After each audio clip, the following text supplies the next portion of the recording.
Hey y'all, hey. Thank y'all for being here. Of course, y'all know this is our interview with the one and only 7 Mile Radio. Thank you guys for being in the chat. Please don't forget to hit the like button for me, all right? Well, let's go ahead and welcome our guest to the show. The interview, of course, you guys know is going to be about Naziah. We've been talking about it here for quite some time. Let me go ahead and welcome our guest, Mr. Mark Andrew, aka 7 Mile Radio. How you doing, sir? How you doing, man? Mark DeAndre is the name. DeAndre, Yep, I'm Mark sorry. DeAndre. Yeah, Yes, thank you for being here. I appreciate you doing this interview no today. problem, no problem. All right. Let's get into it. So, can you tell us a little bit about yourself so our guests that are watching will know exactly who you are and what you're doing? Well, I'm a citizen journalist, podcast host, media mogul, if you want to say that. I went through broadcast school, so I do a lot of different things from music production to video editing, a lot of different things. Everything media, basically, except DJing. That's the only one thing that I haven't tackled yet. But photography, videography, radio, TV broadcasting, web and graphic design. I built my own website, made my own logo. So pretty much everything that 7 Mile Radio does is what I do. That's what's up. Sound like you hmm into a lot. Yeah, a whole lot. I mean, and a whole lot more on top of that outside of 7 Mile Radio. But yeah, that's pretty much what the gist of it is. You know what I mean? Okay, and you have a YouTube channel as well, right? Yep, 7 Mile Radio is the YouTube channel. Okay, that's what's up. Well, let's get into this interview. We're here to talk about the Naziah case. This is something that became near and dear to me. When I started reading up on it, I was like, oh, dang. So, of course, we had to get somebody who's from Detroit, where this Right. situation went down. And hmm I know you well versed on this topic. So I said you would be the greatest person to get on my platform to talk about it and help educate us on some of the things that we don't know about that we've been kind of trying to find out about. Right. So, Right. of course, we know Naziah went missing January 9th, hmm 2020, right? Right. Of course, we know Jarvis Butts is being charged for her unaliving. hmm And that situation, that shit broke my heart. I ain't even gonna hold you. When I Man, saw him, I said, how the fuck did he get out from the last time that he was locked up? That's what I that's didn't understand. that's what as that detail was uncovered, that was a lot of people's questions. You know what I mean? Not only that, with him being a registered sex offender, who would be in a relationship with him, right? And then knowing that this person knew that they were in a relationship with a registered sex offender, you decided to have children Mm, with this person, with these people. You know what I mean? Or knowing that the family knew that he was a registered sex offender, mm, seeing like the grandmother, and she knows that she's not supposed to have a registered sex offender around uh, the foster kids that she right. was, taking care of. Mm, So it's a lot of questions, but again, you asking we are people who wouldn't do things like that, right? So you right. asking, like, I like to explain why a crackhead smokes crack for the first time, right? If you don't smoke crack, you can't explain it. You're not a person that's wired like that. You know what I mean? So Mhm. you can't explain why they do the things that they do. So Right. Okay. Now, wasn't Ebony, didn't have the Ebony alert? Was that put out for her? no Ebony alert, no Amber alert, because as we all know, that when it first came out, the family reported her as a runaway. So DPD here in the city, they don't take it. To make a long story short, they don't take it as serious as if it was a missing person, right? It was been an immediate response if it was a missing person, right? Like how Mhm. per se, when a carjacking happens and a baby is in the back seat, Mhm. boom, it's an Amber alert for that, right? Because that's a Right. missing person, as opposed to a runaway, where this is a frequented thing, right? Sometimes these teens run away and they come back, run away, come back. So the police feel like you're exhausting our resources every time these kids run away, when it's really a reason at home why they're running away. You know what I'm saying? Mhm. Mhm. Or greater than that, they're coming back, right? They're not. Right. It's not a need for that kind of response for the authorities to get involved when they're just around the corner doing something that they don't need to be doing, and you Right. just want to Right. in a different kind of way. So Hmm.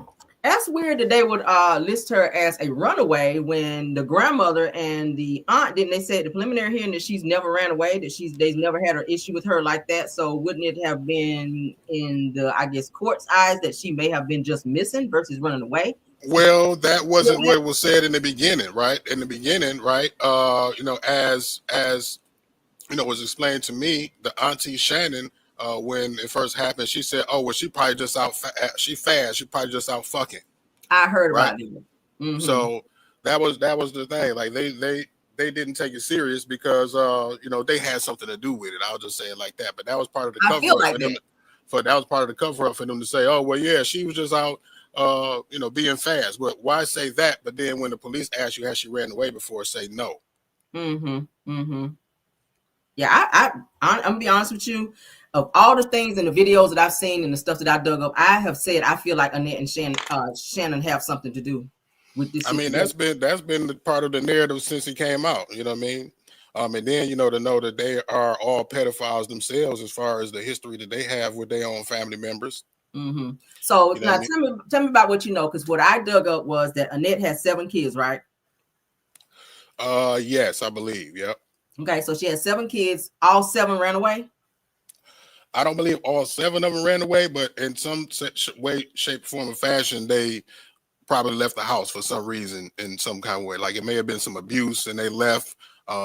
She may have kicked them out. I don't know the details and the stories on all of her kids, you know, but I do know she was married to this man named Charles, right? Charles, right? I was about to say I do know a detail about her nieces, though. Some nieces that I believe was living with her, who came to her and alleged that Charles was trying to engage with them sexually inappropriately, right?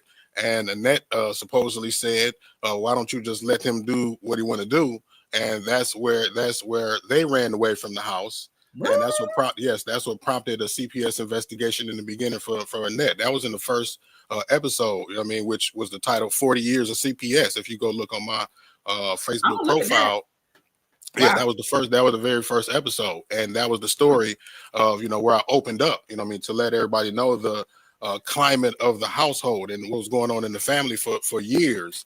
The failure of CPS, because that was the highlight of it as it was brought to me. Because again, this was something that a member of the family who I went to high school with, as a high school friend of mine, Janelle, if y'all seen her in other interviews, right? That was the person that initially came to me with the story.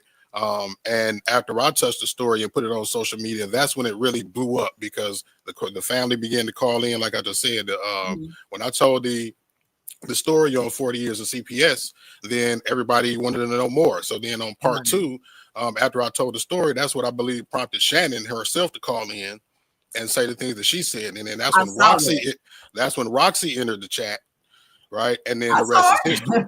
Yeah. Yeah, I saw it. That was crazy. I was like, why is she just sitting in the chat and not trying to call and come up? And she was she was waiting her chance to call, you know what I mean? And then, you know, after Shannon came in and said what she said, it was, you know, the fire was lit up under Roxy, and that's, you know, that's what started that. I feel like it was pointless for Shannon to come up, because I don't feel like she was open to answer questions that people were asking her, because I felt like she was trying to still hide stuff. That's what it kind of felt like to me. Absolutely. I mean, she wasn't about to try to answer them hard questions, the real questions. Wow. Now, I was reading too where they said that it was about 7 to 10 reports in that for Annette and what was going on in that house through like CPS or to CPS. Yeah, it was from what I understand. Yeah, there were CPS investigations on Annette all throughout those years prior to Annette, Naziah coming up missing. So how now, what they were, I don't know exactly. What you say? How's she able to still have foster kids if there are all these reports? You'd have to ask the state of Michigan for that answer. That's crazy. Failure in the system, maybe. Do you feel like any of the children that she have now through foster care that they could be in a situation where they're touched? I don't know, right? Because the head pedophile in charge is in custody. So, you know, I don't know what other men they may be dealing with, you know, since seeing that they are them type of people. And and Annette was married to Charles, who was one, and Marquita and Shannon, dealt with Jarvis. So, you know, who knows? They may find another one. I mean, it was even alleged that Shannon was sleeping with the pastor. Shannon slept with a pastor. Shannon slept with Jarvis, allegedly. You know, they said that Shannon came home from work one day and caught Jarvis in the room with her mom, and the door was locked, and they were supposedly painting the room. I talked about that the other day. And he was painting some walls, all right, but it wasn't the one that... Oh my God. But you know what? What else was it that I heard? So did Makita, which is the twin, right? I want to get it right. Okay, Makita and Shannon were both dating Jarvis. Did they both date Jarvis? So originally, as I was told, that it was originally Marquita that was talking to her Jarvis, and that's around the age of maybe 13, 14 when they first made contact. I don't know. You do the math on how older he is than both of them, and that you'll figure that out. Yeah. And then he supposedly, this is again the story that I was told, that he ran into Shannon on the bus and thought she was Marquita, and then that's how they ended up, kicking it and talking. And now 5 kids later, that's wild business. Because he has a type. I was looking at some of these girls. No, I ain't going nowhere. I'm just going to get my bottle. I ain't going nowhere. Okay, yeah. I was looking at these girls, these girlfriends, because damn, he got a bunch of them. I see about 20 girls. Well, I ain't see all of the pictures of the women. I wasn't even trying to dig that far, but I mean, he supposedly got a bunch of kids. He supposedly got deal with like 20 women, and according to Shannon, she know about all of them, including all the pregnancies that he's had with all the other women I saw.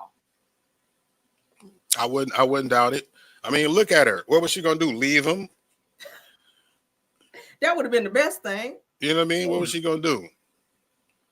So do you feel like, and I was talking to my my followers here, I told them that I feel like whenever Jarvis would call and ask Shannon and Annette to have the girls to come and clean. Now he has sons, correct, with Shannon? Yes, he has sons. Not only did he have sons, but there's photographs of men actually cleaning up around the shop. And I meant to post that on my podcast and talk about that a few days ago when I was live. But yeah, so it's like, what was you bringing? What did you, if you was allegedly having the girls to help you clean up at the shop, what was these other people up there doing? See, I didn't know they had people cleaning. See, my question was, if you have sons, wouldn't you ask them first to come and clean up? That was my next. I mean, but I went to the people that was outside the shop first, because apparently you had other grown men right around that could do that you were paying for, or maybe whatever you were giving them for that work. But under that, yeah, sons, right, that you had. Right. So what the fuck is the reason that you got the kids, the little girls, and then for them for them to know that he was a pedophile, and for them to allow him under the guise that he's taking them up there to, like, are you stupid? You got to be stupid. I feel like Shannon knew. I feel like she was offering the girls to Jarvis because that kept him close to her. You feel me? That's, I don't know, just plot twist. Plot twist. I mean, and then she got jealous. Come clean was like a code word for her to send the kids over there for him to do what he was doing. Is how I feel. Yeah.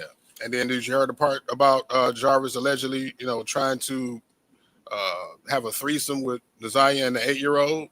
I heard about that. Yeah, so he's all kind of crazy. What do you feel about King? What do you feel like his involvement is? Because I don't feel like a grown-ass man seeing young girls hanging around this shop did not notice something weird was going on when you see him going into a room with a young girl. Because it wasn't Marquita's daughter that saw Janiyah and Jarvis actually in the act. I believe Shannon's daughter. I believe so. Because that was the one that testified. That was the one that testified in the courtroom, right? The 9-year-old.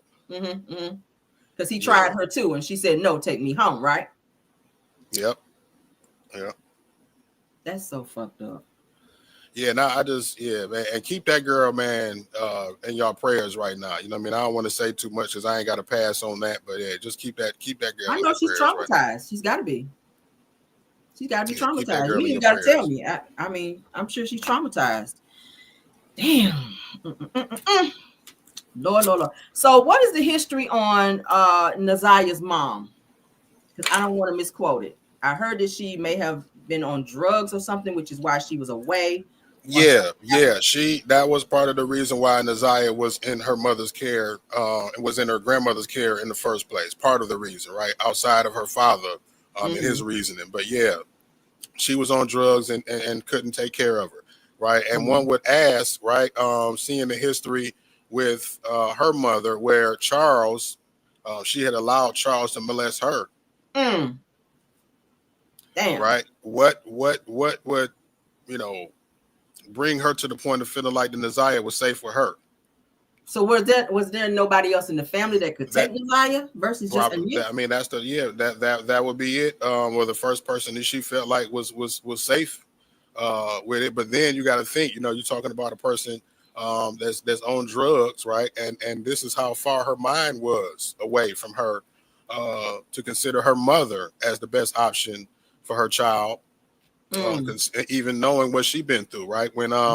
When me and Roxy first made contact with Lady, that's her nickname, Lady, by the way. And we explained to her the details of, because she asked us questions, right? And, I'm honest, Roxy honest. So we explained to her, the situation.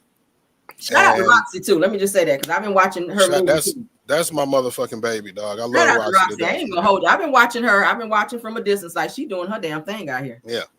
So the first thing out of Lady's mouth, she trembled, and the shake that she gave after that, you know what I mean? Like you could just see it. She said, "This demon ass shit been happening to me all my life."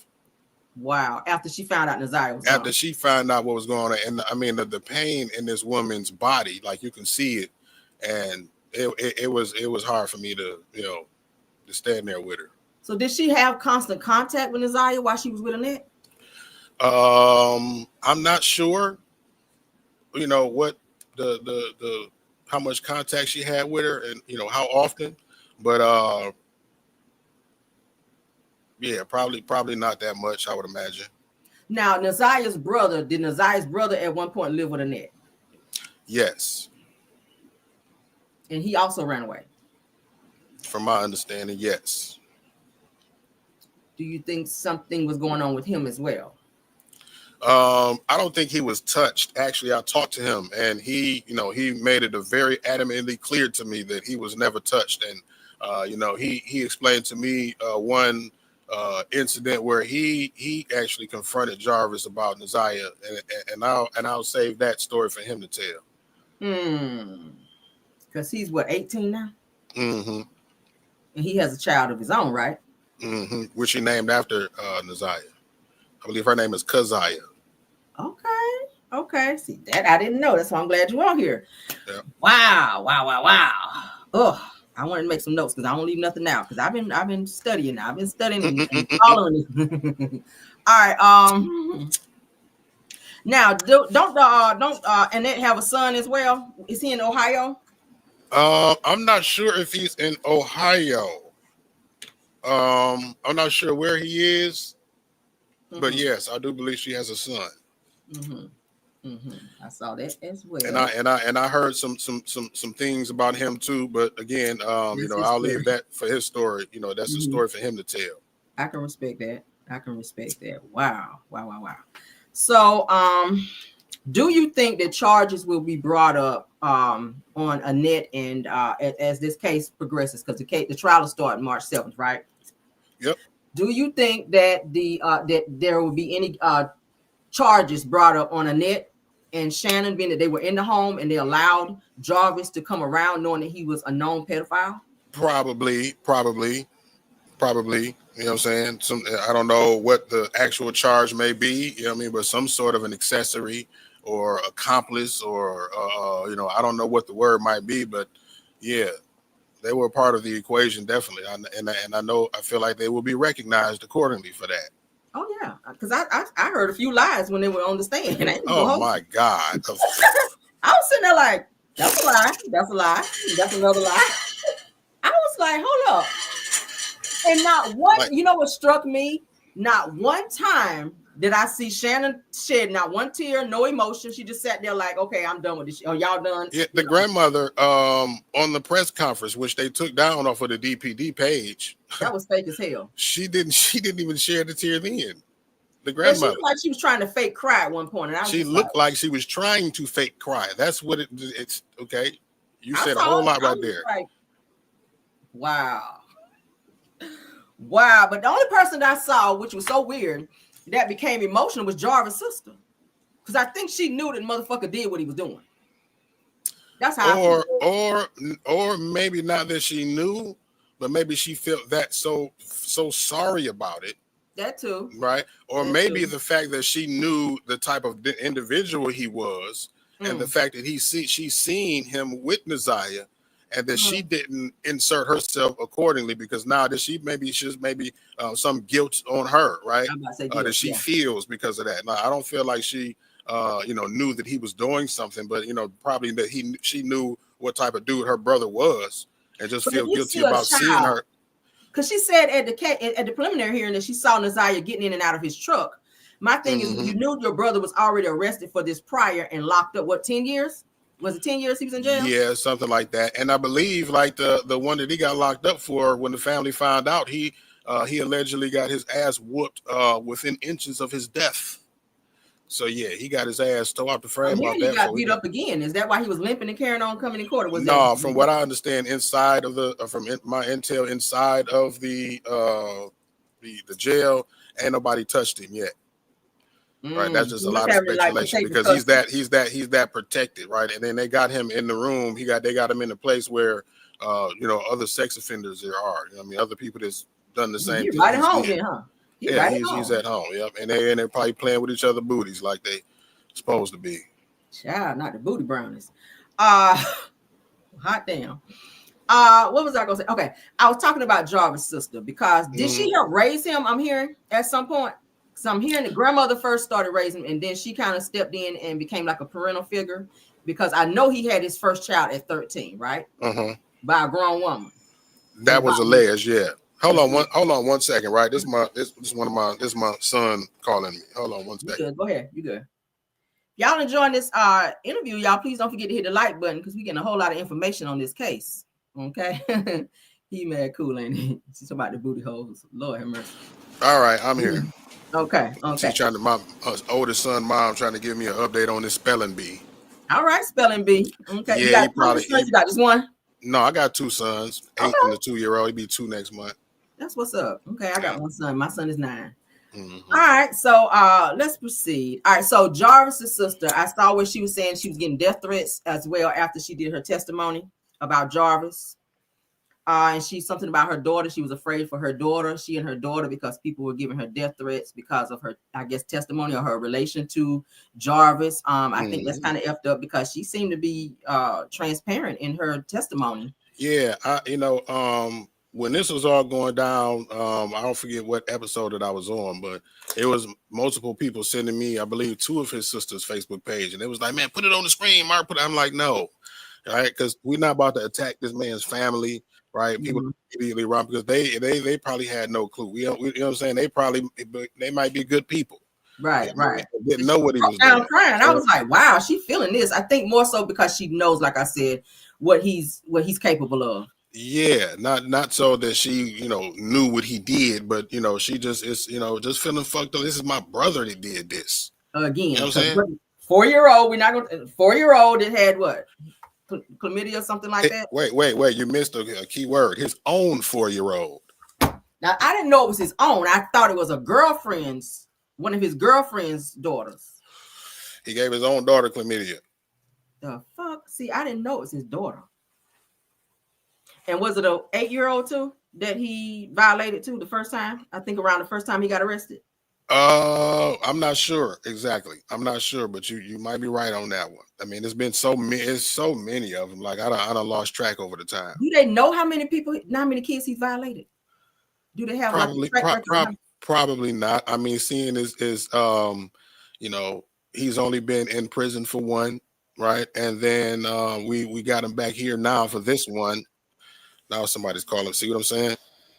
It's okay. Go ahead, because I know you're busy. I'm not answering that because it's on the line. Yeah. Okay. Yeah, that's oof. The only difference between I think his case last time and the one now is because there's a death involved. Or are they still looking for Naziah? See, she about to get. See, do you mind me cussing somebody out on your live?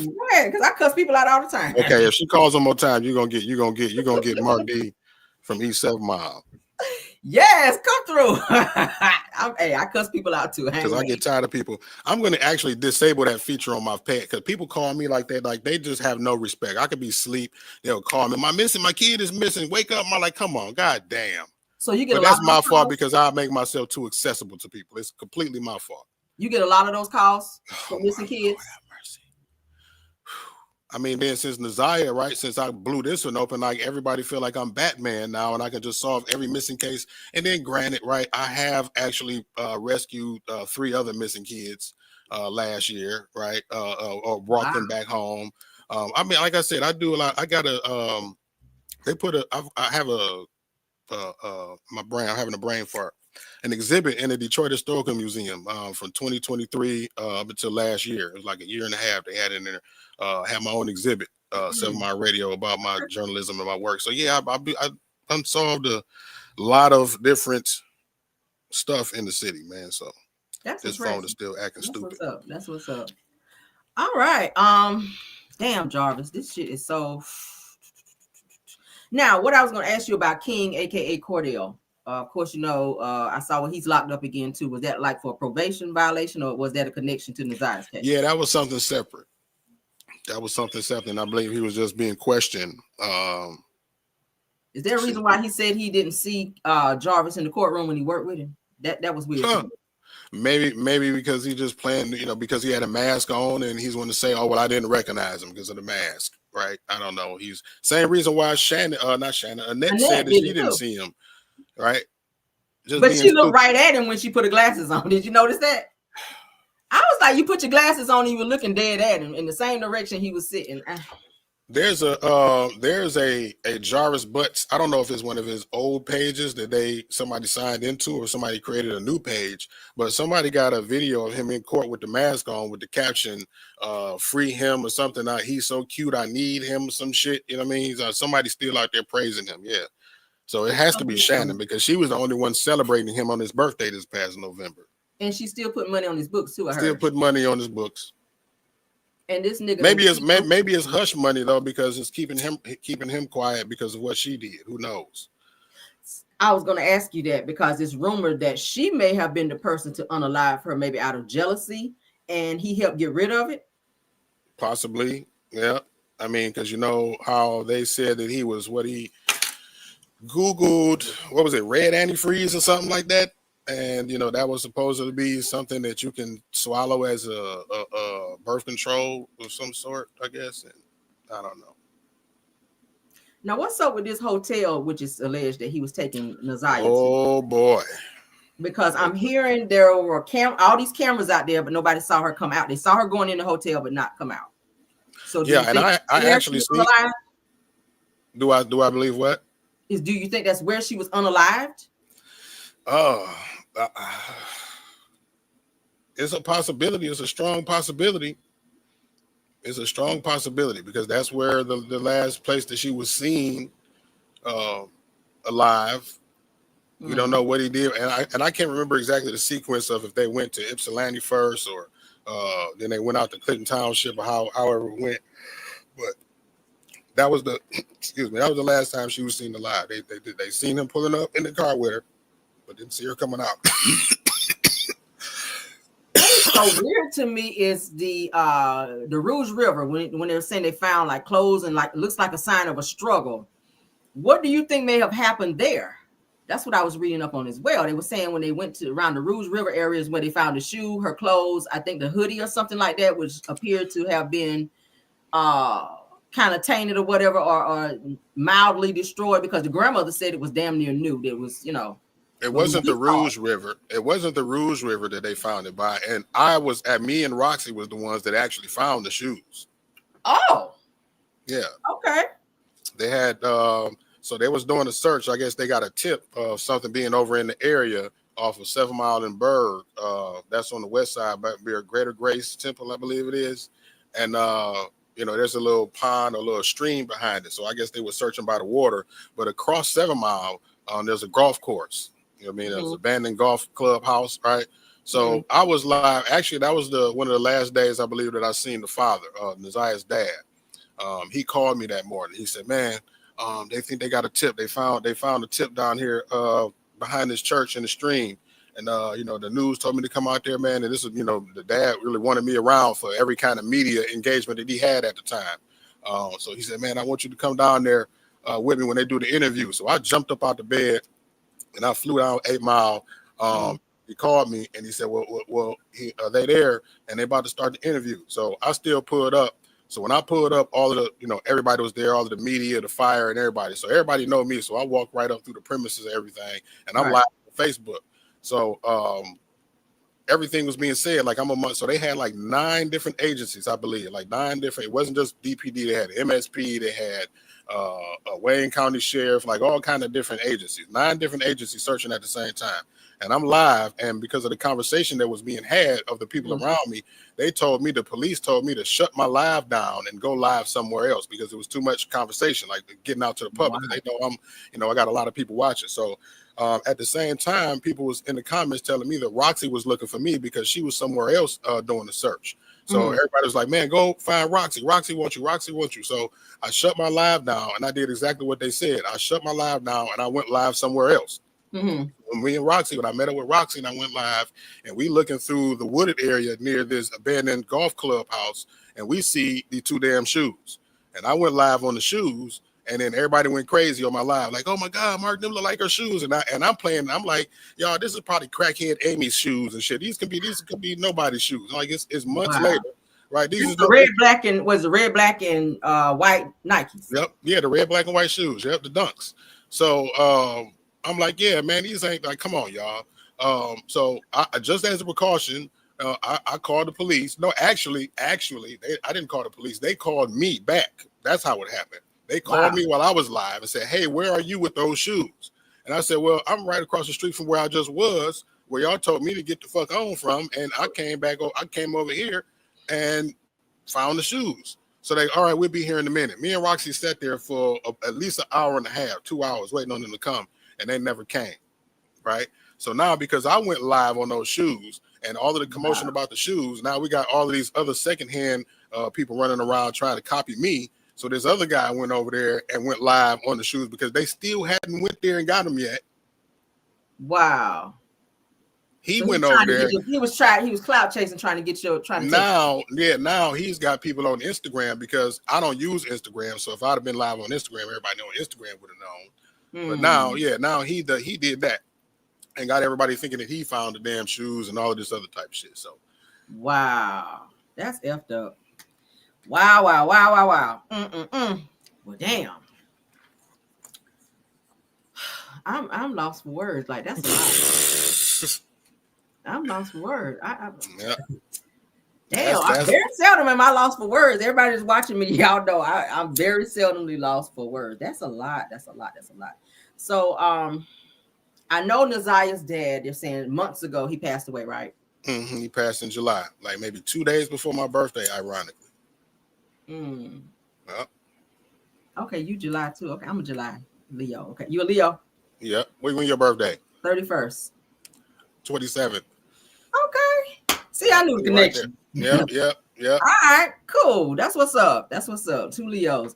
All right, so let's continue. Can you tell me what other new things Roxy's doing for this Naziah thing? I see the rapper, what's his name? Skilla Baby.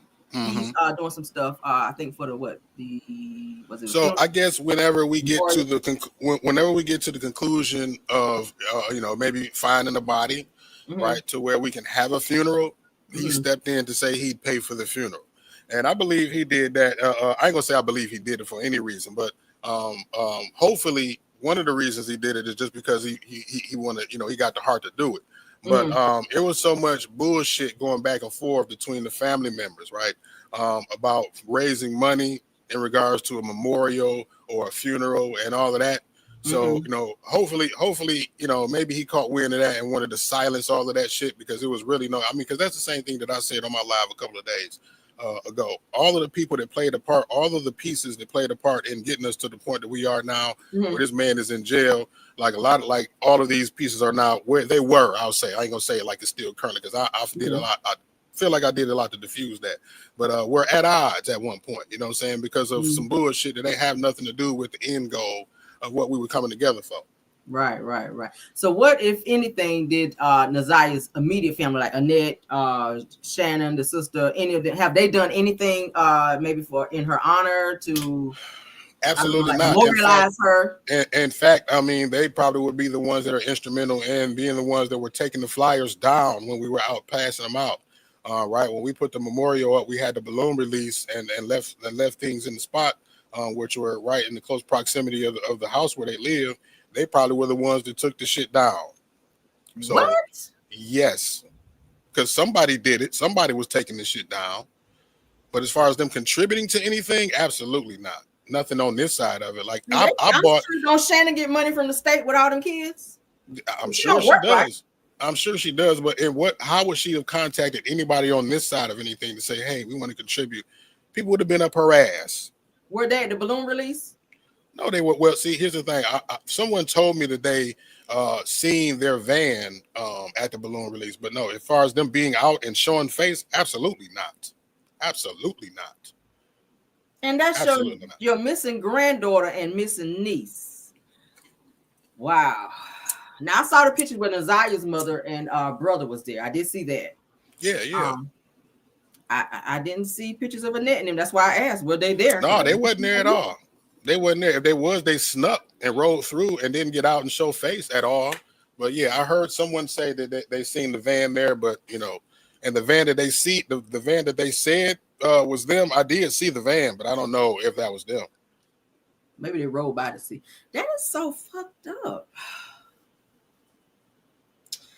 Damn. Maybe I don't know. In my mind, I'm thinking that maybe they have a little bit of anger towards Nazia, maybe for this situation going down. So here's the thing. Maybe drawing attention to them and what was going on in the house. Here's the thing. If Nazia had the baby that she was pregnant with, it would have blown the whole house up. They were in a damned if they do, damned if they don't situation. Mm-hmm.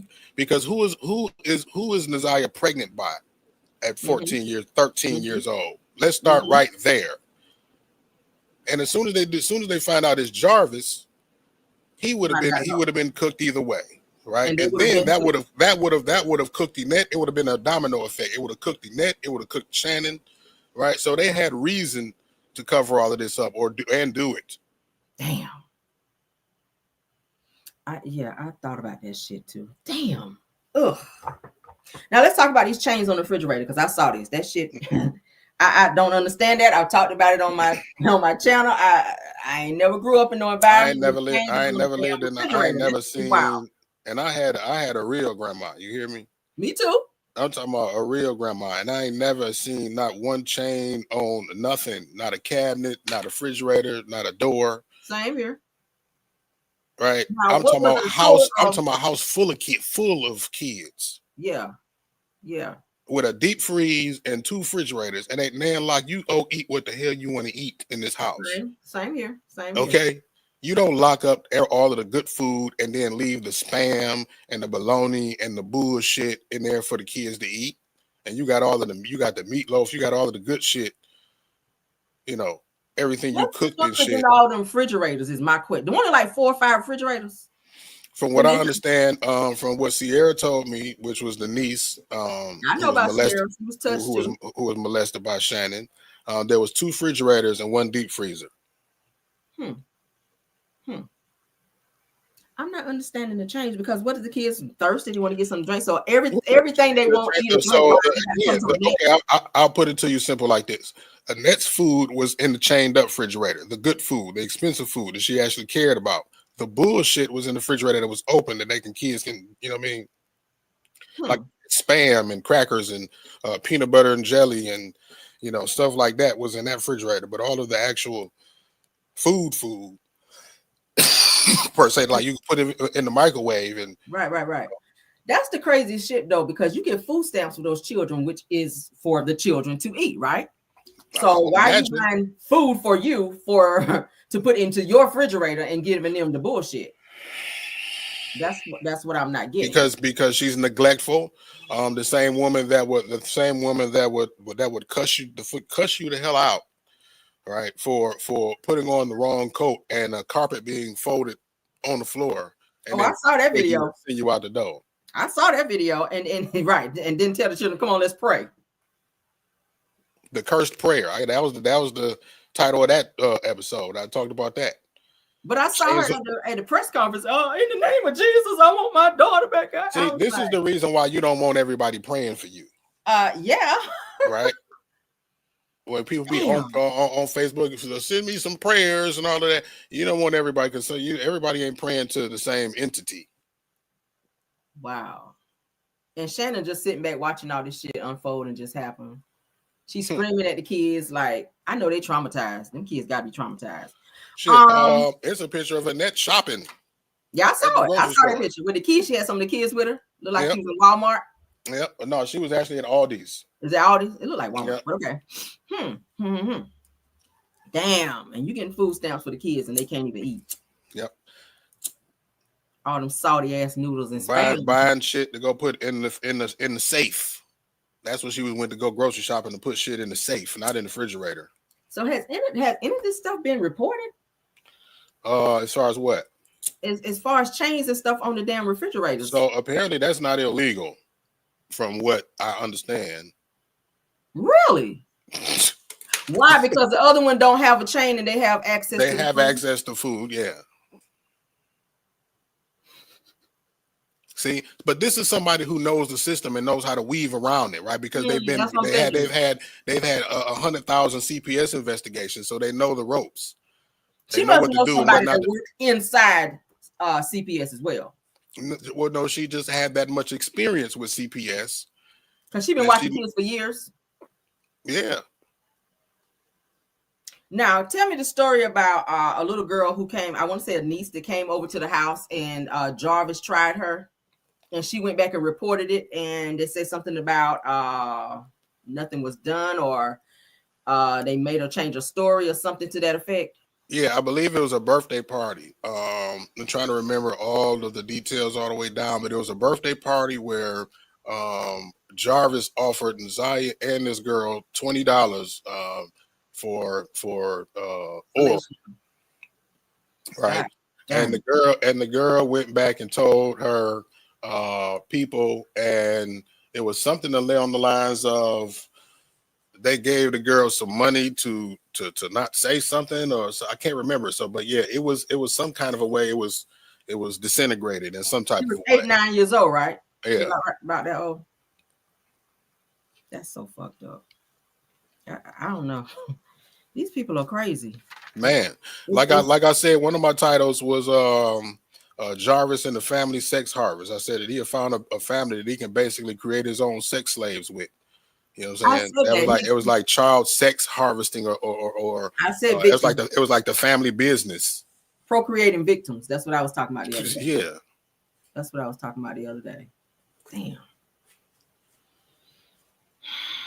Yep. And I feel like Shannon was passing the kids off on like a little silver platter, and I still stand behind it. I feel like "come clean the shop" was code word for send Nasiah over, because he could, especially people cleaning. You could do that. Shit could be. Come clean is code word, and then it got to the point where they said Nasiah was asking, "Do Uncle Jarvis need me to come and clean?"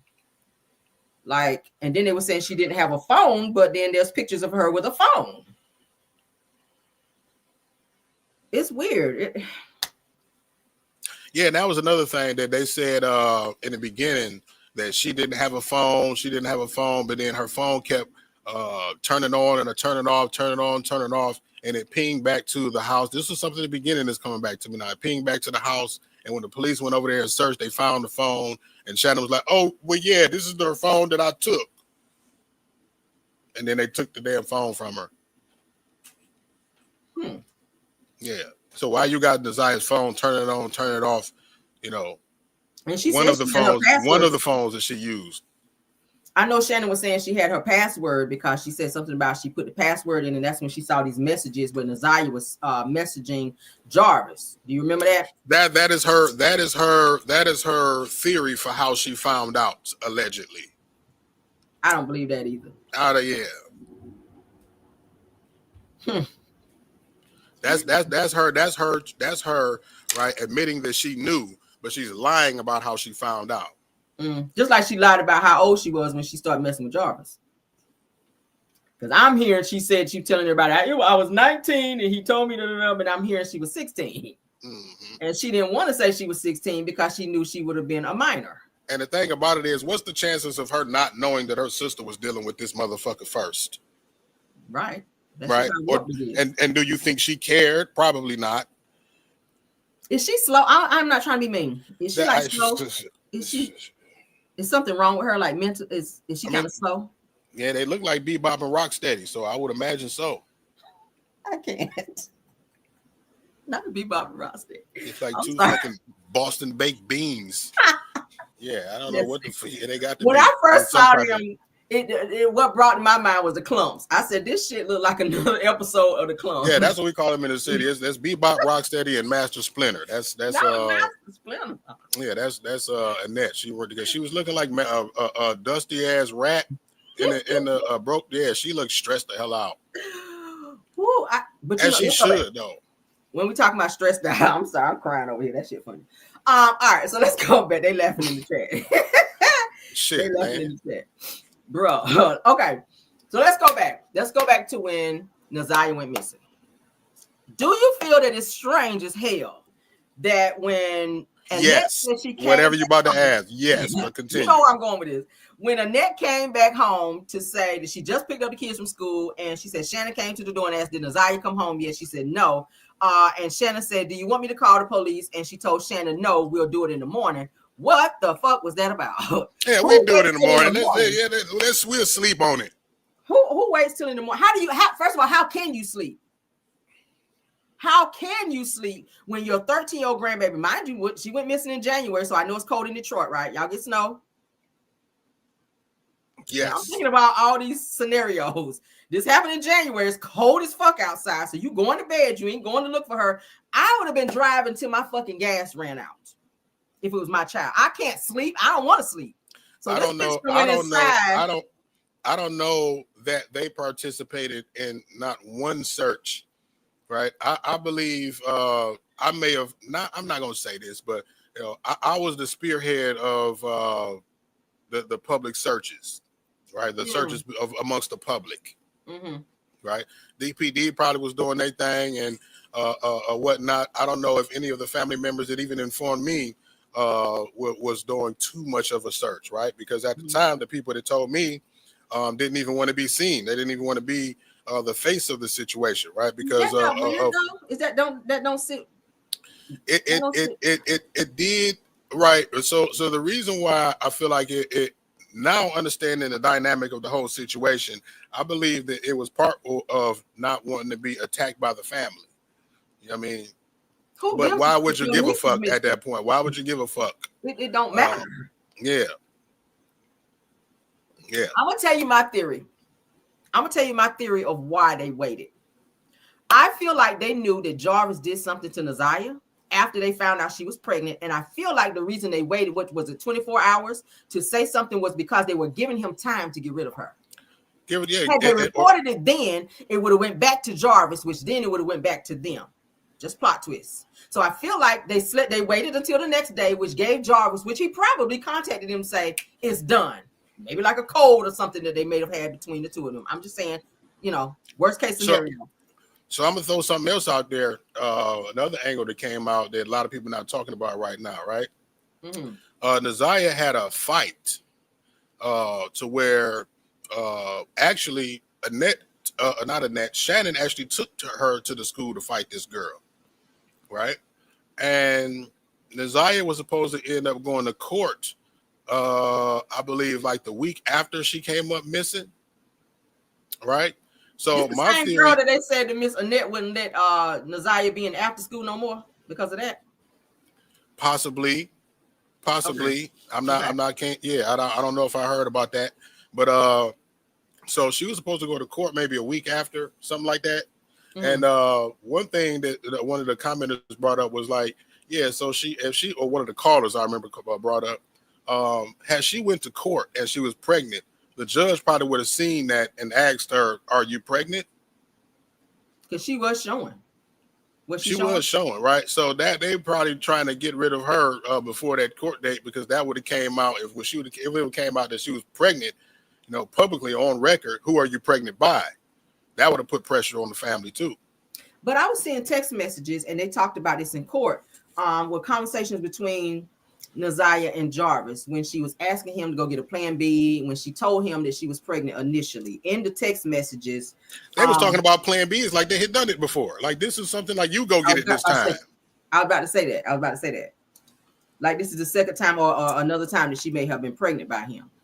And I feel like, and I told you, if she came to stay with Annette at 2, I feel like if Jarvis met her at 2, I feel like the abuse may have started then. I don't think he waited until Naziah was 13, 11, 12, 10, 9, 8. I don't think that. I feel like he started doing that shit because if you would touch a 4-year-old bitch, you would touch a 2-year-old. He's playing with her like that all her life.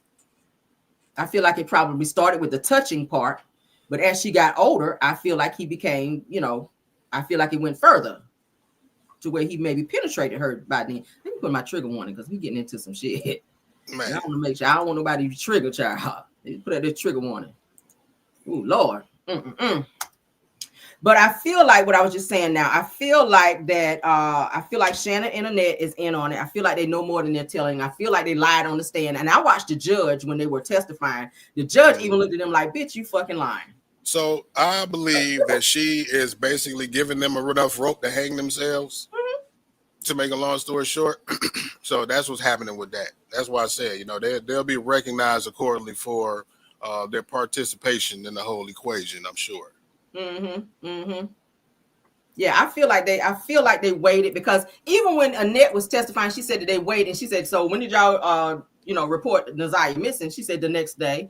The judge was looking like, what? The next day?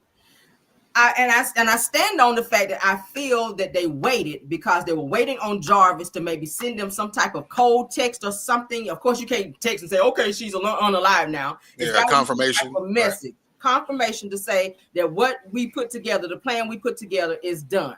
Because there's no fucking way this is your blood granddaughter and you don't have any emotion. You're removed from everything that's going on in terms of celebrating her, like the balloon release, like everything to do with her. You don't want nothing to do with it. You really don't want to cooperate. Just completely absent and emotionless. No emotion. I've seen her not cry one time. No picture, no video. I'm just like, I feel like they were in on it. And I feel like she told Shannon, don't call because if you call right now, that's going to fuck up what I got going on. That's going to, your kid's going to be taken away. Our ass going to be locked up with Jarvis. So don't say shit. It was, like I said, a damned if you do, damned if you don't situation. They did too much, right? They allowed too much for too long. And they come to a point where they did some shit that they couldn't clean up. But then Annette said that he never came in the house. I saw pictures of Jarvis in the house. Pictures. I've seen videos of him in the house while she's dancing, right behind her. Oh, he was behind her. Yep.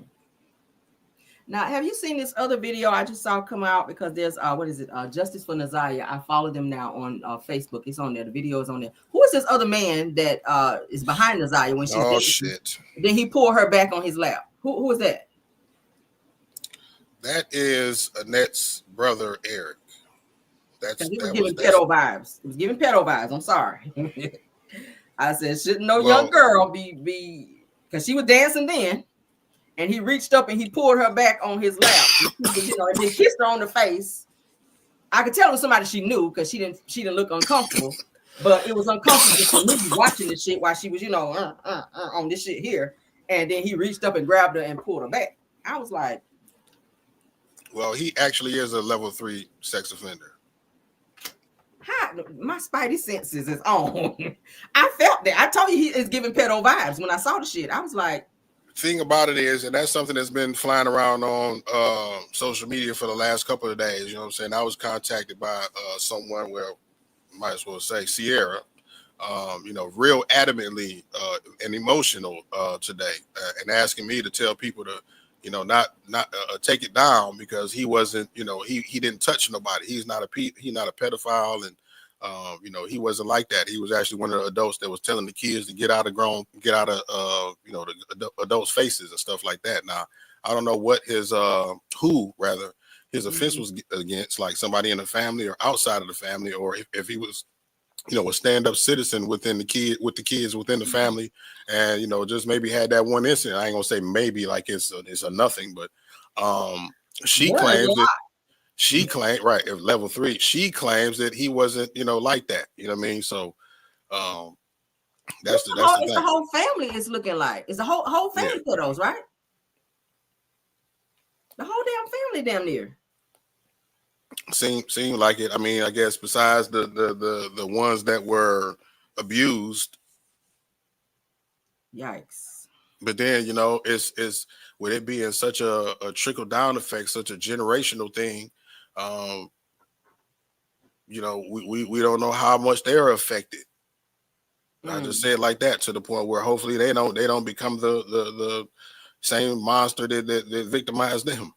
Yeah. As the people who victimized them did, right? Now tell me, what's the significance? And I had to write the word because I didn't want to say it wrong. Balfour Road. What's the significance with that in Naziah? Balfour. I believe that is an area where someone that Naziah knows allegedly live. I'm trying to remember exactly. And she asked Shannon about that. And she was supposedly, I think it was said that she was going to one of the places that they thought that she was going to run away to, because there was somebody in that area that she knew. So yeah. But Balfour Outer Drive, if I'm not mistaken, now if I'm making the connections, I think that might be around the area where Jarvis lives. I was about to ask you, was there a connection to Jarvis? Because the girl, there's another girl that's been running around. I don't even want to bring her into the equation because she's such a nobody. But it was said that maybe she was somebody that Jarvis was dealing with, because she lives right around the corner from him, and she lives in that area as well. So that's probably the connection, that he stays in that area. I knew it was a connection to Jarvis because when she was asking, and I feel like Shannon knew that whenever Naziah asked, where's Balfour Road or something, whatever she was asking her, whenever because Shannon mentioned it on the stand, and she said, I told her, you know where that is. Balfour is before something else she was saying, telling Naziah. So maybe, yeah, I'm about to say, so maybe Naziah was asking Shannon because Naziah knew that's where Jarvis lived, and she was trying to ask Shannon basically where Jarvis lived, and then she returned by saying, you know where he lives. Because she said Naziah, what she testified in court was that Naziah was asking because they were in school and they were trying to learn their surroundings, is what she said. Yeah. It didn't sound right, but that's what she said in court? Yeah. That's what she said on the stand at the preliminary hearing, because they asked her, what's this, what's the significance to the Balfour Road, something with a text that they showed her, and she said, Naziah contacted me, I think she said from school, and she said, Auntie or TT, where's Balfour Road and some other road, and she told her, you know where that is. It's something about where near the wine basket, and I think she said you've been there before, you know about that. And she said, so yeah, that's again another case of, I believe the judge just giving them enough rope to hang themselves. You know what I mean? Asking them questions to see what they answer, because she already knows the answer, talking about the judge. And Shannon, I saw too, Shannon had quite a few phones, so she done got rid of some phones trying to get rid of evidence, I saw. Because when they were asking her, did you know this number? Oh, that's an old phone. Did you know this number? Oh yeah, that's an old phone. I don't have that phone no more. So it's given that you had some phones with some evidence, and you try to get rid of that and get a new phone, knowing that all this shit went over. Maybe when Naziah went missing, to say that, oh, this is my primary phone, not thinking that they were going to have the text messages already printed out, maybe. Right. Yeah. Right. I said, wow. Yeah, the judge know what's going on. And that's part of the reason why I ain't watched the damn case. The hearings all the way through. I'm like, why do I need to watch this? My podcast is already all through the damn shit. You hear them talking about this. You hear about this on the podcast, but that's my podcast that they're talking about in the case. Big ups to you on that. You getting a lot of push on that. That's good. Good. That's good. Wow. I saw your video too with Sierra. Right. My heart kind of went out to her as well, because she sounded like she went through some shit too over there in that house. She wanted to come back. Actually, her big sister was like, that night we talked to her sister, and she was charged up, and she wanted to do it, but now she's emotionally in a place where we don't know if she wants, going to be able to do it. But now Sierra is now charged up, and she wants to come back, especially because of this new picture that's been posted of the uncle. So, and by the way, the uncle, I believe he's actually from Ohio, right? And that's where the narrative of where, I don't know if you heard the angle of her possibly being in Ohio when it first happened. And they was like, well, maybe Lady took her to Ohio, and Lady was never in Ohio. But that's the reason why, is because of that uncle that stays down there, right? And he was recently in the Sierra told me that he was recently in a real bad car accident to where he had to be airlifted to the hospital. Right, so that's kind of why she was emotional about his picture being posted and spread right now on social media. Do you know if Sierra's done any type of like counseling? I see they're asking that too. I don't know. I will ask her that though. I just talked to her, like I said, maybe moments before I got on this broadcast. I'll ask her when I next time I talk to her. Yeah, because that might be helpful, because that's a lot to carry. That's a lot to carry. Absolutely, especially with all of this shit coming out. Her and Javari, like the brother, right? He needed. I recently got him a job, right? Because it was so much going back and forth about him on social media and asking for money here and there and whatnot to people. And, him and Roxy had a back and forth about the GoFundMe. So that was my reason. That was part of my way of helping to solve that and diffuse that tension, was putting him with some, lining him up with some employment. I actually took him to work his first day. Woke up myself at 7 o'clock in the morning. Said, "Get your ass up. Let's go." That's what's up. Yeah. Okay. Well, damn, that's good. That's good. What else did I want? We're gonna try to keep it to we're a little over an hour. Can you go another 20 minutes? Yeah, that's cool. Okay, let's do another 20 minutes. And I'm gonna let you go because you're giving a lot of good information, stuff that I didn't even know. So I'm glad about that. Yeah, I appreciate you and platforms like yours, man, because there's a lot of people that's out there that's spewing a lot of disrespect and a lot of ignorance, right? There's one platform out there out of Texas, and I ain't gonna say the name because I ain't about to pub them on your shit, but they out there saying that me and Roxy had something to do with it because we found the shoes. We planted the shoes. What the hell? Roxy moved from Texas, I saw. Sold her house and moved from Texas back to what? Detroit? Back to here, yep. That's dedication. Yep. That's some dedication. I would like to talk to Roxy at some point too.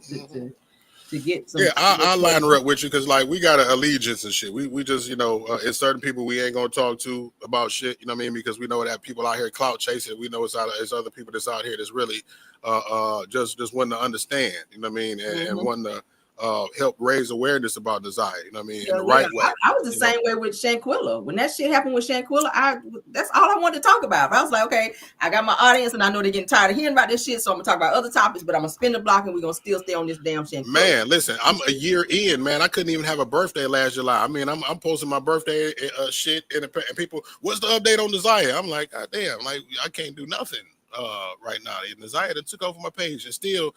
To this day, you know what I mean? There's people that still ask, what's the update? What's going on with Desire? And I'm growing to get used to it because there's more and more people finding out about it, right? And they just understand. And it's an emotionally charging story.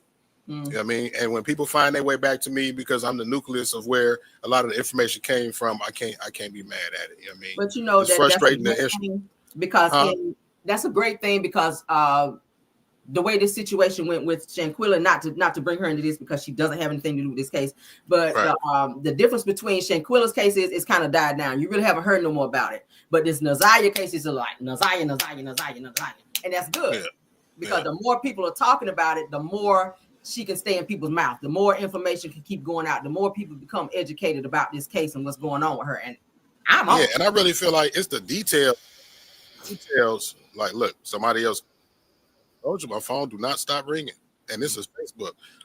It's the details of these this continually to come out, and as more people dig and find out more, it's just a snowball effect. The whole world I feel enraged about this next year, right? When it's all said and done, there's gonna be probably documentaries and a Lifetime, who knows what the fuck, right? But yeah, it's just that so many new people is finding out about it, and it's just touching story. It's just a lot of people is affected by it. Let me ask you this. Do you think that she's really unalived? Or do you think that she is just maybe hiding somewhere because maybe she was scared? Maybe she may have been threatened by Annette and Shannon and them that if she opened her mouth that something was going to happen. This is just a plot twist. Do you think that she's still alive?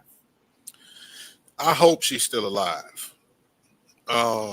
The way that the police is talking from the outside and from the inside, the intel that I have, from the evidence, that they've already put out forth, and I guess what's to come. Because she seemed to be a bright kid. I've been looking at videos of her.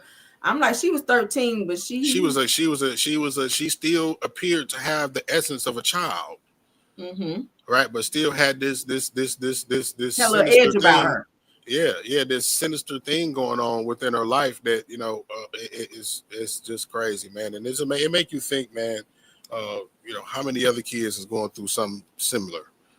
I mean, and just dealing with it and hiding it, and still presenting that innocence of a child to the world.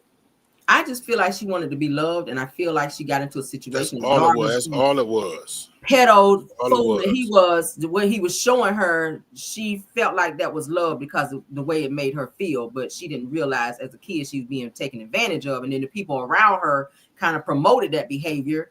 And when she didn't see them kind of, I guess, checking that and keeping him out of her way, that maybe she felt like, maybe this is okay. Grandma ain't saying nothing. Shannon ain't saying nothing, And I've said before, I feel like Shannon was in competition with Naziah. Yeah, Shannon, Annette even, right? Like the whole, like both of them. And not only the competition, I'm texting somebody back, my bad. Yeah. Not only competition, right, but endangered. And she was a threat to their freedom at this point. That's why I said, I don't know. I thought worst case scenario, maybe she was threatened. Maybe she's somewhere where nobody knows where she is until maybe she has this baby. And I don't know. I thought about a lot of stuff. I thought about a lot of stuff. I said, well, damn, is she really alive or is she not alive? Maybe she ran away somewhere to hide, to protect herself from this baby. Because what was she, about 4 or 5 months when she went missing? I don't know exactly how far along pregnancy-wise she was. We don't know when the incident happened when she was impregnated. So I can't tell exactly. And then especially considering her frame, right? And the pictures that we've seen of her pregnant, she was covered in a way where we couldn't see her exact size of her belly. But you can she was tell. already a little girl. You could definitely tell. You can tell. There was a bubble in there. You can look at her face and tell. I said it right here on my channel, and I said, why is it that whenever they asked Annette and Shannon at the preliminary hearing, did you guys see anything different with Naziah right before she passed? Did y'all see anything, that may have struck a chord or may have been a red flag to you guys? No, she was just Naziah. That was Annette. No, she was just Naziah. I didn't see anything. She was just Naziah. And I'm looking at pictures where this girl got on this coat with the hood on. Her face is full. Because pictures I saw previous where she was not pregnant, she was like this little skinny, little cute girl. But the pictures that I saw where she looked pregnant, her face was full, her nose was kind of, you know how a pregnant woman look. Flared out a little bit. Midsection area, she looked filled out. And I was just like, how the fuck y'all live in the same house with her and you don't see that? And I'm looking at a picture. Well, they seen it. They knew it. Right. And it was getting to the point where they couldn't hide it no more. And they had to do something about it. And what they did about it is what we're talking about here. Yeah.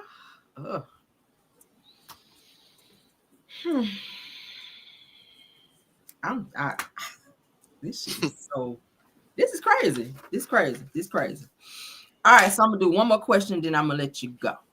All right, so of course Jarvis is known on social media by J-Bo, is what he calls himself on there. This is how he get the women on there, J-Bo. So I saw that. I was like, oh, okay. And then he got his little picture up there. I was like, he even looked like a fucking pedo, maybe just because I know. But it's amazing to me. One of the girls that got up there and testified, she was his fiance. How are you the fiance when he's supposed to be in with Shannon? And then when I see you looking, she says she's the fiance. And she was taking him to court, and he would never park his car at her house. I'm like, these are all signs that says that he's got somebody else. He would park around the corner, blocks around the corner, and walk to her house. But then you've known him for 4 years. And then the other girlfriend with the short haircut that had the glasses on, that has the son with Jarvis, where Naziah's glasses were found in the back of the car. Like, I feel like she knows a little bit more too than what she was trying to say. The one that I think she drove like a Honda or a Maxima or something like that. Again, I didn't, I've heard about her, but I didn't watch the whole, like I said, I didn't see the whole thing in its entirety to hear everything she said. So she looked irritated to be in court. Like, she didn't want to cooperate, but they done found this girl's possessions in your damn car and you don't want to answer questions. She said her son had on Naziah's glasses. Oh, well, hell no. The little clear glasses. That's what she said. That's what she said? That's what she said. And she said that she told her son, don't put those glasses on. Where you get those glasses from? And she said Jarvis was there and said, oh, give me those. Those are my son glasses. So Jarvis said that the glasses belonged to his son when they're Naziah's glasses. They're clear glasses. They're clear glasses. One of his sons, he said the glasses belonged to one of his sons. But when I looked at pictures of Naziah when she was in school, those are the same glasses that they're saying that they showed in court that the little boy had, her son. And she allowed Jarvis to drive her car, which she said he never asked to drive her car.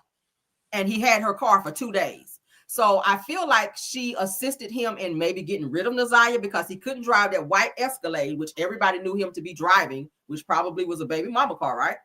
Mm. So I feel like she assisted him so that he could go unnoticed to put maybe get rid of Naziah in that car because nobody would suspect him in that car. And when she got the car back, it had damage. That might be the getaway car. It's a blue car. I done did my shit over here. I ain't gonna. That might be the car. And I'm wondering like what this blue car that everybody was sending to me, the significance of this blue car with the missing bumper. And that's the car. Somebody showed me the street where the bumper is on Google Maps. So now I got to go back. Like you ran into a fucking building, and that's how the car is damaged like that. And Naziah's glasses were in the back seat of that car, and he had looked like you know how you like give somebody a jump, like with the cables. It was one of those like machines. I got to go back through my inbox now because I was wondering it's so much information coming through my inbox. And as you see, so many people calling me and inboxing me, like every inbox I get, every call I've gotten during the show, I've probably gotten 10 inboxes. Right. So I said she knows more, and I feel like she knew that. Like that didn't strike you as weird that he has a way of transportation to get around because they say he always uses other women's cars, huh? I didn't know the significance of that. I got to go back through my inbox now and find the pictures of the cars. I feel like she knows some more, and I feel like that Jarvis used her car to get rid of because what I want to say is I think that was a recent Google picture of where the bumper is, and that bumper might still fucking be where they sent me the picture at. That's what I'm tripping off of right now. Like I got to go back through my inbox. So I wanted the investigators check in maybe fingerprint or do some type of DNA analysis or whatever in the back of that car to even see if Naziah was in there, because why would her glasses be in that car? That was my question. And the car was gone for 2 days. Think about it. 2 days. Annette didn't report her missing, for 24 hours? I'm just kind of putting 2 and 2 together. I like to be investigative. Yeah, like they had time to put together whatever plan, put down whatever play they wanted to, and they was giving themselves enough time by not reporting it in the right way to give the police the urgency that they needed to search like they did. Well, I know too, I heard where Jarvis was telling this same girl that had the blue car to drive her mother's car and not to drive that car. And if police called, not to answer and or not to cooperate and or talk to them. I heard that as well. The same girl with the short hair. Why I can't remember her name. I can't remember her name. Shit, I should have wrote it down. But anyway, it's the girl that's at the preliminary hearing with the short hair, glasses, sitting up there with the attitude the whole entire time. But that was her car, the blue car that Naziah's glasses were found in the back of. That was gone for 2 days. And coincidentally, we didn't hear nothing about Naziah being reported until almost 2 days. So now here's the thing that I'm remembering about the report now, because I want to say that it didn't reach DPD, I think, until a week later. And the reason that happened is because Annette didn't even report it to the police. She originally reported to DPS police at the school. Right, at the school. And that's why there was originally an investigation of DPS police on why they didn't report it correctly. So when she got up in there, when she got they was talking about indicting some of the students up there at Neziah school because they didn't tell the police the truth. Yeah, I'm seriously. That's wild. That's wild. So would it not have made sense? And did you not find it to be weird that when she got up the next morning, being that she said, "Oh, I'm not going to report it tonight. I'm going to wait till tomorrow to go to the police." You did not go to the police. Still, you still went to the and because the DPS police didn't report it to DPD until a week later or something like that. That was why they were being investigated on who dropped the ball on that. A week later. Yeah, I think because like I said, I think the DPD didn't get the Detroit Police Department didn't get it, I believe, until the week after she came up missing. So she was kidnapped, or I'm just saying, worst case scenario. Do you know how far you can get in a week? Yeah, shit, 2 days. 2 days. Let's say 2 days. You know how far a person can get with somebody. You can be on the other side of the planet and shit, don't it? Out of the country, shit, in 2 days. A day, shit. Wow. Yeah, they planned that shit. I'm sorry. They planned it. They put it together. They knew the amount of time it was going to take to get her out of the way, and whatever was planned. Jarvis is, of course, we know Jarvis is on. He did the shit. I feel like Annette probably. I mean, not well. Annette too. She's in on it. She knows because there's no way you can stay in the same house and this happens and you don't know. And I feel like Shannon might have had something to do or had her hand in. If she was cool with her own daughter getting played with. Mm-hmm. By her husband. Mm-hmm. If she told her nieces, you might as well let them do it. What make you think Annette didn't know and she was just going along with it? I'm floored by that. I'm floored. I am. I mean, she was messing with him herself. Messing with Jar. Talking about Annette messing with Jar. But I think I talked about that where we talked about the paint, going in the room and painting. Yeah. No wonder she be trying to dress young like Shannon and them. I saw some pictures of her. She don't dress like a grandma. She kind of dress. She does not. She kind of dressed like her daughters. And I see now. I don't know if it's guilt or I don't know. She one of them grandmas. Mm-hmm. Yeah, had on a new wig and everything in court. I was like, oh, okay. But she what was I gonna say? I see too. Shannon done dropped all that weight, like she trying to be fine for Jarvis or somebody. Oh, before we go. No, she's probably stressed the fuck out, but that too. She dropped a bunch of weight, but she was showing. I saw a picture of her in the gym, but she said she in the gym trying to lose weight or something like that. I think stress would have something to do with it too, because she dropped. Yeah, that's an overlay for the underplay. So when people see her skinny as hell, they don't think she's smoking crack or stressed out. She want people to believe that she's slim on purpose. After all of this time, look how long she was chunky, and now now you made the decision. Okay, she lost a bunch of weight from the recent pictures. Like she ain't even got like a bunch of stuff. You would think she had like some kind of weight loss surgery. Is how she looks. I was like, is this the same person? And she was taking like, or maybe she is trying to change her appearance because she doesn't want to look like what's circulating around on social media. So when people see her in person, they don't recognize who she is. That too. Yeah. So one question, because I'm hearing that her youngest child may be King's child. What you know about it? Who, Shannon? Yeah. I'm not sure. I mean, Shannon was sleeping with King as well. He said it on the stand. I did see that part. But King and Jarvis supposed to be like best friends, like for years. Well, that'll lead you to question if King was messing with Neziah. I think he did, and I said it on my show. I feel like he had something to do with it because this girl been coming to the shop all this time. You seeing her coming and going, and you know that Jarvis is messing with her when he go in that room. Because according to the video that I saw, now that I'm talking about it, did you see the video where one of the girls broke into the shop? Did you see that? Yeah, that's the girl I was talking about earlier. Yeah. Oh, okay. I was like, girl, why you show your car? Because she was showing way too much. But anyway, there was like a little bed or a cot or something in that room. And I said, damn it, that's where he was taking Neziah. And I ain't never been in the damn shop. But I said that had to be where he was taking Neziah, in that little room and sitting with her. And King working there, I feel like he was in there too. Can I tell you something? That was the wrong shop. Was it? Because that was all over what neighborhood talk and everywhere. So that's not the shop where Naziah was going to mess with him. So how many shops did he have?